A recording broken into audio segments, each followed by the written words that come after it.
네, 여러분 안녕하세요. 어이구. 와, 어떡해. 벌써 3교시인데 인사하다가 지금 이게 묻어버렸네요. 조리복에. 예, 잘 빨아야겠습니다. 표백을 할 수 없는데 이것은 설명했지만. 자, 3교시인데, 자, 이제 여러분께는, 이게 월요일 영상인데요. 화요일 영상부터는 여러분께 이제 실습하는 영상을 보여드릴 거라서 실습 전에 여러분 제빵 공정이 이렇게 진행된다. 이거는 어떻게 하면 된다. 이런 거에 대해서 간단하게 브리핑하는 정도의 시간을 갖겠습니다. 여러분이 그 제빵 기능사에서 여러분이 사용하시는 모든 반죽법은 스트레이트법이에요. 자, 스트레이트법 뭐냐? 스트레이트란 그 단어 자체가 직선 뭐 이런 뜻이잖아요. 쭉 간다. 그냥 쭈르르륵 한 번에 그 공정 따라서 쭉 가면 됩니다. 근데 이 방법 말고도 제빵은 여러 가지 방법이 있어요. 뭐 폴리시법, 오토리지법, 뭐 비가법, 뭐 기타 등등이 있는데 대부분 이런 제가 말씀드린 스트레이트법이 아닌 다른 반죽법은 프랑스 빵, 그러니까 뭐랄까요? 저배합빵이라고 하는데 자세히 설명 안 드릴게요. 저배합빵이라고 설탕이랑 유지가 좀 적게 들어가는 그런 반죽법에 쓰는 거고요. 여러분은 우리가 쓰는 고배합빵들인 대부분 식빵, 단팥빵, 단과자빵, 기타 등등 이런 데 쓰는 스트레이트법만 제가 설명을 드리도록 하겠습니다. 자, 여러분이 하는 모든 반죽법은 스트레이트법이다. 그리고 이 공정은 모든 기능사 품목에 적용된다는 걸 알고 계시고 이 공정은 여러분 머릿속에 그냥 그대로 들어가 있어야 돼요. 그러셔야지 나중에 실수가 없습니다. 아시겠죠? 자, 무슨 법이냐?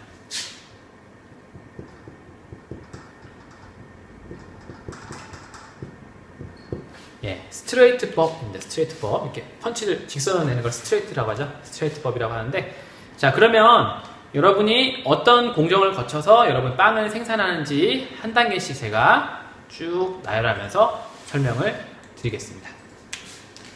첫 번째는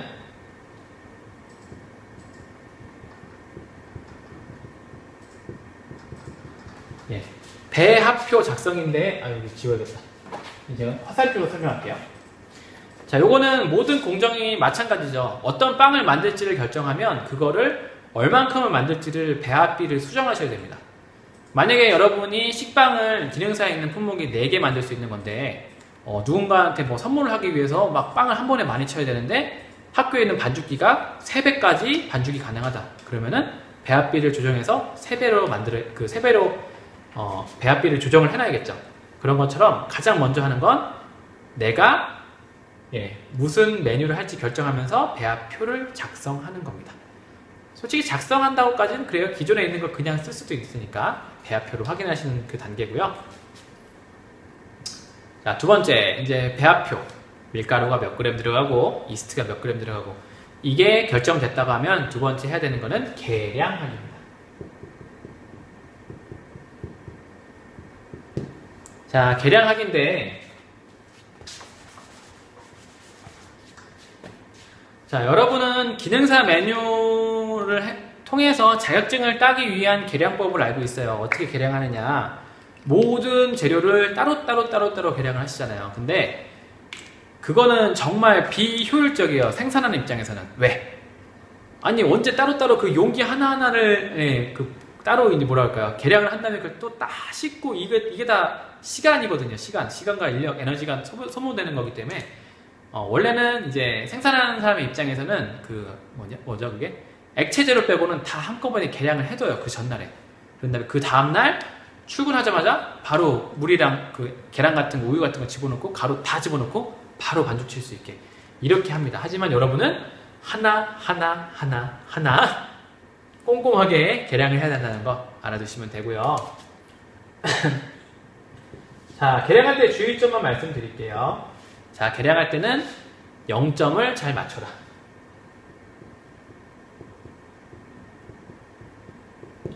자, 내일 영상에서 설명드리겠지만 계량을 실수하시면 여러분이 아무리 뭐 기능장 정도의 실력을 갖고 있다고 해도 그 빵을 제대로 생산할 수가 없습니다. 시작 자체가 잘못됐으니까. 그래서 계량이 참 중요한데 계량을 실수하시는 그 몇 가지 중에 그 하나만 주의하시면 되는데 여러분이 개량하기 시작하면 보통 많이 와서 한꺼번에 막 개량하고 옆에 와서 떠드는 애도 있고 막 그래요. 그러면 저울이랑 그 공간이 좁아질 때 그 볼길이 살짝 닿아있을 경우가 있습니다. 그러면 여러분은 100g을 개량할 때고 생각했는데 이 볼이 딱 떨어지는 순간 한 70g밖에 개량이 안 된 걸로 나와요. 이런 식으로 저울을 쓸 때 주위에 뭔가 저울에 걸려서 무게에 오류가 나지 않게 그거 하나만 주의하시면 거의 개량하는 데 실수는 없습니다. 그러니까 그거 하나 주의하시면 되겠어요. 개량은 0점 맞추는 걸 잘 해라 이렇게 하시면 되고요. 자, 그럼 개량하고 나서 뭘 하면 될까? 반죽을 치면 되죠. 네, 반죽은 여러분이 빵을 했었으니까 그냥 설명드릴게요. 반죽은 여러분이 저 같은 경우는 물에다가 이스트를 먼저 풀고 나서 가루를 넣는 스타일이고요. 가루를 먼저 일단 저속으로 섞은 다음에 물을 붓는 분도 있고 이거는 상관이 없어요. 그런데 유지가 언제 들어가느냐 이거는 기능사 품목에 정확히 명시가 되어 있기 때문에 그걸 지켜주셔야 되는데 무슨 말이냐? 재료할 때 설명드렸습니다. 유지는 글루텐이 결합하는 거를 막습니다. 그러니까 반죽이 최종 단계까지 올라가는 그 시간을 늦춰요. 너무 빨리 집어넣으면. 그래서 클린업 단계에 유지를 넣어야 됩니다. 네. 이게 기능사 품목에 나와 있어요. 그 품목마다 나와 있어요. 유지는 클린업 단계에 넣으시오. 예, 나와 있는 그 메뉴는 꼭 클린업 단계에 유지를 넣으셔야 합니다. 아시죠? 근데 그렇지 않은 메뉴가 있어요. 그냥 반죽하시면 되겠지 가로치고 클린업 단계 유지를 넣으셔가 없는 메뉴가 있습니다. 그럼 어떤 거냐? 유지가 존재하지 않거나 유지 자체가 용량이 너무 작은 것들이 있어요. 예, 그런 것들은 처음부터 반죽을 쳐도 반죽 완성 시간에 크게 구애받지 않기 때문에, 그러니까 반죽을 완성시키는데 크게 방해할 수 있는 양이 아니기 때문에 처음부터 넣어도 상관이 없습니다. 예, 그런 거 정도만 구분하시면 되겠습니다. 그래서 반죽할 때는 기능사 품목에 한해서 클린업 단계에서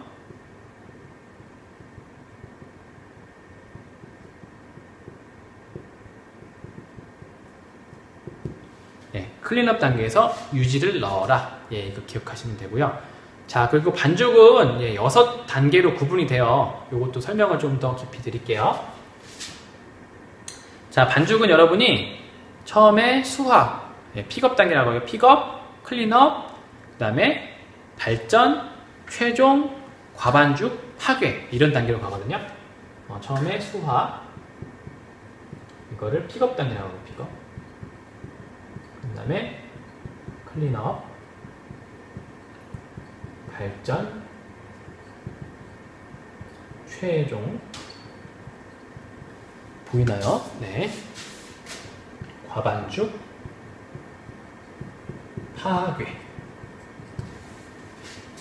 자, 반죽은 이렇게 6단계로 구분이 됩니다. 첫 번째 수화 단계는 그냥 가루재료에 물이 흡수되는 물이 흡수되는 그 단계를 말해요. 잠시만요. 이렇게 꺼져가지고. 물이 흡수되는 그 단계고요. 두 번째 클린업 단계는 물이 흡수되면서 반죽이 막 되면은 반죽통 주변이 깨끗해지기 시작합니다. 그때까지가 클린업 단계고요. 그때 유지를 넣으시면 되고요. 자, 세 번째 발전 단계는 뭐냐? 말로써 설명을 드릴게요. 그냥 여러분이 글루텐 막을 확인하실 때 표면도 깨끗하고 막도 깨끗한데 지문이 보이기 전에 뚝 끊어져요. 탄력이 가장 최대인 상태를 발전 단계라고 합니다. 예전에 있었던 메뉴 프랑스빵, 그러니까 바게트 메뉴가 그 단계에서 끝나야 되는데 지금은 그 메뉴가 없어졌기 때문에 굳이 여러분께 설명드리는 게 큰 의미는 없어요. 하지만 발전 단계를 하면 다시 말씀드리지만 매끄럽게 반죽이 만들어졌고 글루텐을 확인할 때도 매끄럽게 쭉 늘어나는 듯 하지만 지문이 보이기 전에 뚝 끊어지는 그 상태가 발전 단계고요. 자, 최종 단계는 여러분이 쭉 늘렸을 때 지문까지 확인되고 그 막도 깨끗하고 그 단계입니다.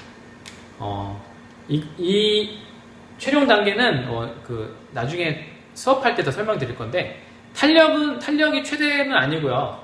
그리고 쭉 늘어나는 신장성이 최대도 아니고 뭐랄까요? 최종이 딱 그냥 적당하다는 의미인데 안 되겠다. 그래프로 설명드릴게요. 자, 그 최종 단계를 지나면 과반죽이라고 해서 탄력을 잃고 축 처지기 시작해 반죽이. 일부러 과반죽으로 만드는 빵들도 있어요. 잉글리시 머핀이라고 하는데 여러분이 맥모닝, 예, 맥도날드에서 그 파는 맥모닝 거기 들어가는 빵이 이렇게 납작한 그 잉글리시 머핀이라고 하는데 그 메뉴 같은 경우는 일부러 그 판 두 개를 해서 쫙 눌러서 그러니까 납작하게 만들어요. 그래서 얘는 부풀어 오를 필요가 없으니까 그냥 축 처지게 신장성을 최대한 높여서 그렇게 만드는 애들이 있거든요. 예, 이렇게 과반죽 단계로 만든다. 파괴 단계는 아예 애들이 그러니까 뭐랄까 성형이 안 될 정도로 그냥 모든 글루텐이 막 올라가다가 다 끊어져 버려갖고 이제 축, 예, 뭔가 만들 수 없는 정도의 상태, 이 상태가 되는데 제가 탄력과 신장성에 대해서 한 번 더 설명을 드리겠습니다. 이게 좀 복잡해지는데 해볼게요.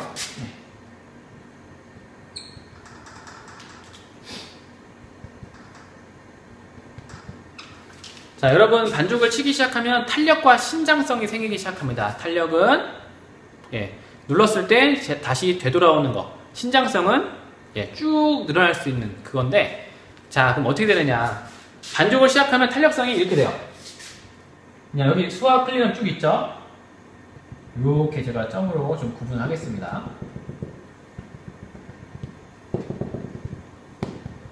이렇게 됐을 때 탄력은 쭉 가다가 이렇게 올라가면서 이렇게 되고 이런 식으로, 예. 탄력은 이렇게 발전 단계에서 최고를 찍어요. 그런데 신장성, 쭉 늘어나는 이 기능, 이 힘이라고 해야 될까요? 예, 그 능력, 신장성, 예, 이거는 어떻게 되느냐.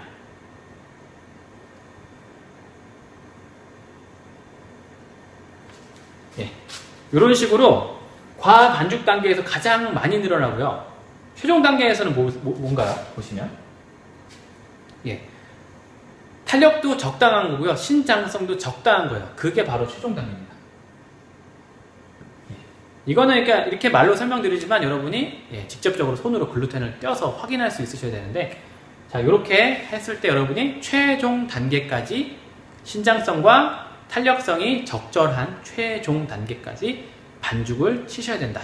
이거를 기억하시면 되겠습니다. 네, 어렵나요? 자, 반죽을 했으면, 자, 그 다음에 뭐 해야 되느냐. 네, 여기까지 가면 되겠다. 네, 1차 발효. 자, 1차 발효 온도는 동일합니다. 원래는 동일하지 않지만 기능사 메뉴는 맞을 거예요. 거의 대부분 동일해요. 네, 2775 외우시면 됩니다. 27도 온도에 75% 습도. 자, 그럼 1차 발효는 보통 1시간 정도 하는데, 제가 내일 여러분이 보시는 동영상에도 설명을 해놨어요. 자, 1시간 동안 발효하라고 책에 써있고 하면 여러분 대부분이 실습할 때 어떻게 하느냐. 1시간을 그냥 기다려요. 가만히. 네, 그러면은 과발효될 수도 있어요. 왜냐면은 처음에 여러분이 반죽을 완성했을 때 온도가 있어요. 그 온도가 여러분 적정하게 딱 빼면 좋은데, 그거보다 높다고 하면은 훨씬 빨리 발효가 됩니다. 그리고 그거보다 낮다고 하면은 늦게 발효가 되고요. 그래서 시간으로 보시면 안 되고 상태로 보셔야 되는데, 자, 상태로 1차 발효 완성점을 어떻게 확인하시느냐. 세 가지 방법이 있지만 한 가지만 말씀드릴게요. 내일 세 가지 다 말씀드릴 거니까. 그냥 밀가루를 손으로 찍은 다음에 푹 누르세요. 그 반죽을. 그러면은 이렇게 구멍이 생깁니다. 그 구멍이 살짝 오므라들면 다 된 거예요. 그 정도면. 그런데 이게 쭉 오므라들어서 구멍이 없어진다. 그러면 아직 발효가 덜 된 거고요. 만약에 여러분이 팍 눌렀는데 구멍이 생기고 나서 이렇게 컸던 반죽이 쭉 내려간다. 약간 이러면은 이건 너무 과발효된 거예요. 네, 이렇게 해서 1차 발효 2775, 27도 75%를 꼭 지켜야 된다.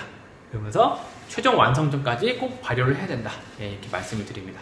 자, 그러면은 1차 발효를 적게 하고 많이 하고가 최종 제품에 어떤 영향을 끼치냐, 거기까지를 설명드리면, 여러분이 풍선을 부르는 걸로 제가 설명을 드릴게요. 풍선을 불어요. 그러면은 처음에 불기 엄청 힘들죠. 처음에는 기계 푸 하면은 억지로 이게 쭉 늘어집니다. 근데 이게 바람이 쭉 빠지고 나서 다시 불면 쉽게 늘어나죠. 1차 발효가 이런 거라고 보시면 돼요. 무슨 얘기냐. 1차 발효 때 그 반죽들을 한 번에 쫙 늘려놓고, 근데 성형할 때 다시 막 반죽 막 치고 누르고 막 이러면서 다시 작아지거든요. 그러면은 한 번 늘어났던 반죽이기 때문에 다시 늘어나는 게 쉬워져요. 그래서 보면은 1차 발효를 과하게 하시면 최종 제품이 나올 때 내가 예상했던 것보다 더 크게 나와요. 더 가볍고 더 크게 나오고요. 1차 발효를 적게 하시면 최종 제품이 나올 때 내가 예상했던 것보다 더 작게 나옵니다. 그래서 적절하게 하셔야 된다는 거. 풍선을 적절하게 부르셨다가 바람을 빼야 된다는 거. 그거를 기억하시면 돼요. 자, 1차 발효는 그렇게 설명을 드리겠고요. 자, 이제 1차 발효가 끝나고 다음 단계들이 있어요. 15분 정도 지났는데 종이 치니까 이번 3교시 여기까지 마치고요. 이어서 쭉 가도록 하겠습니다. 자, 수업 들어주셔서 감사하고요. 다음 시간에 뵙겠습니다.